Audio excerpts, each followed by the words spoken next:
Good afternoon. I'm honored to be with you.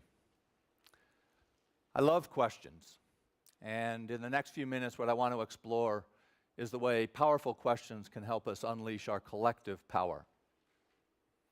Einstein is reputed to have said, "If I had an hour to solve a problem and my life depended on it, I would take 55 minutes to identify the right question. Once I knew the right question, I would only need 5 minutes to solve the problem." Now, Einstein may have been talking about scientific problems, but the same principle applies in the human and organizational realms. Getting the question right is vital, especially if we want to achieve breakthroughs on the questions, on the issues that most truly matter, the issues on which our lives depend, or the lives of our teams, our organizations, our communities.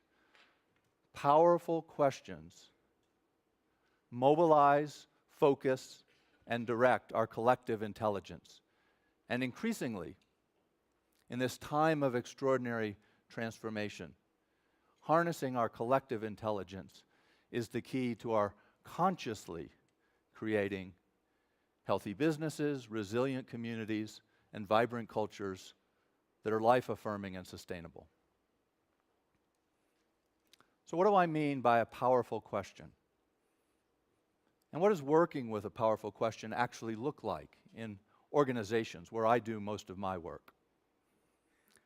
I want to share 3 stories from work my colleagues and I have done and illustrate 3 different dimensions of powerful questions. First, a powerful question is one that stops us in our tracks, one that cuts through the stories with which we ordinarily protect and defend ourselves, one that puts us in touch with deeper sources of meaning and value. When Bob Haas became CEO of Levi's many years ago, the company was hemorrhaging money. At that time, Levi's was no longer the privileged provider of cool apparel to young people. Only in China was the company's market growing, and the upside there was huge. Then Amnesty International released a report that said corruption and child labor were endemic in Levi's Chinese manufacturing facilities. The timing couldn't have been worse. Immediately, the company's leadership began to debate how to spin the story and minimize the damage. But Bob had come into the CEO role determined to restore Levi's heritage as a values-based company. And child labor, corruption, and spin had no place in the company he was trying to create. So Bob had one question. The powerful question he asked is it true? Is it true? Levi's investigated, and the answer came back, yes, Bob, it's true. Then against all advice, including advice from his investment community, Bob took the executive decision to pull Levi's out of China until the company could operate there in a way that was consistent with its values. It could have spelled doom for the company. But by coincidence, if coincidence applies in a story like this, a young upstart media company called MTV picked up the story. "Isn't it cool," they reported, "that a global corporation puts its values first and puts its profits at risk in support of human rights?" Suddenly, Levi's was cool again. The story went viral and sales surged. Just as importantly was what happened inside the company. People who had been disenchanted and demoralized by the company's poor performance were inspired by the stand Bob took and reinvested themselves, became more engaged in creative ways in helping turn the company around. Bob's question, "Is it true?" was a powerful question. More importantly, it was the right question, and Bob made the right move in response to the answer. So a powerful question puts us in touch with deeper sources of meaning and value. A powerful question challenges our assumptions, opens us up to possibilities, encourages us to collaborate in ways we might never have thought possible.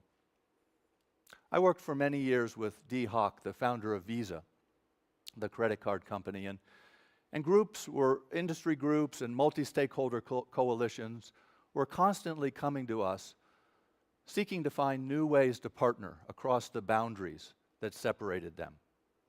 They all wanted to replicate the success of Visa. But founding Visa had been fraught with challenge. Bankers were notorious for protecting their turf and insisted on controlling every aspect of their operations.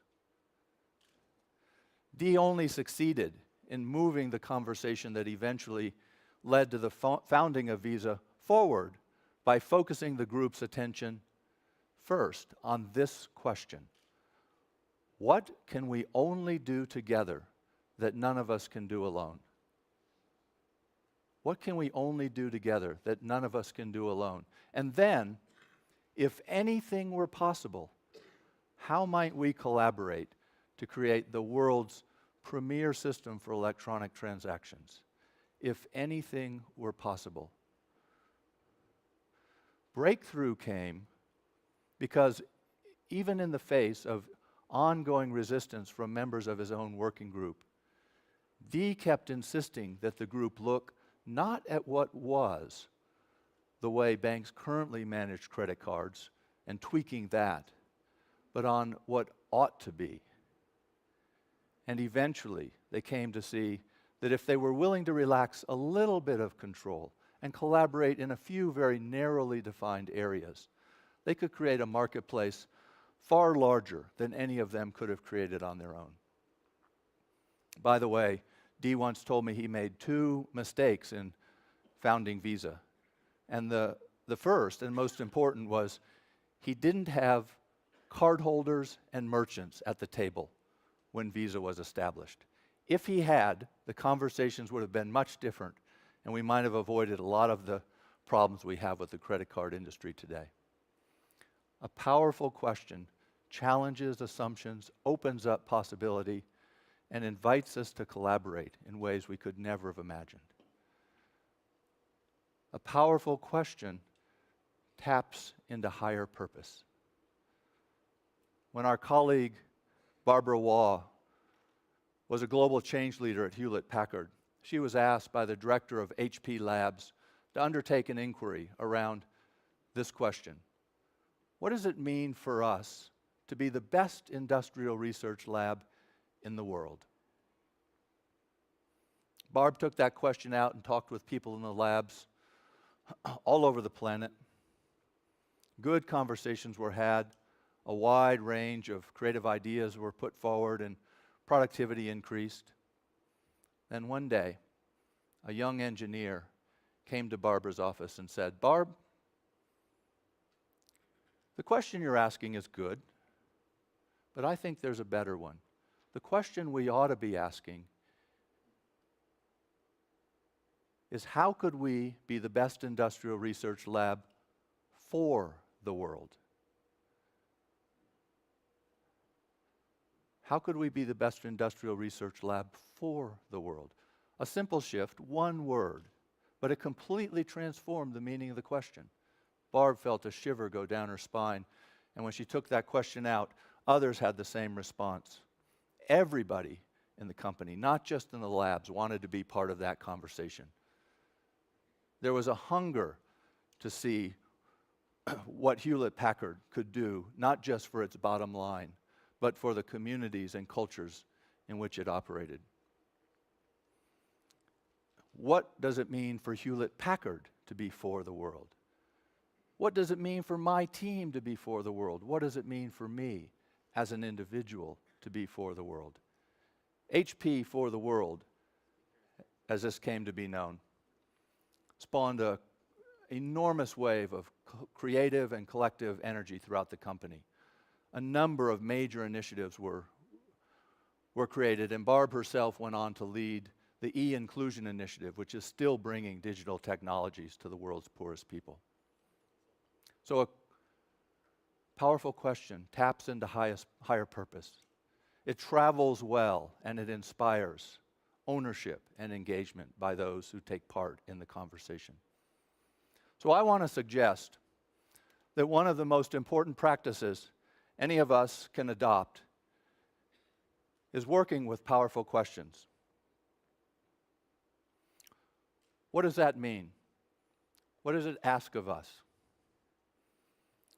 Craft, for there is an art to creating powerful questions and architecting conversational leadership. Commitment, because it takes time, but mostly courage. For a powerful question is a question to which we truly don't know the answer. It's a question that asks us to be open and vulnerable, willing to shift how we view ourselves and others. It's a question that takes us out of our comfort zone and leads us on a journey of mutual discovery and co-creation. It's a question that invites us to trust the magic in the middle, the wisdom, love, and creativity that are present when we turn to each other, willing to listen and learn, committed to the common good. So as I close, the question I want to leave you with is, what question, if you were to explore and answer it, would create a breakthrough in your life or work today? Thank you.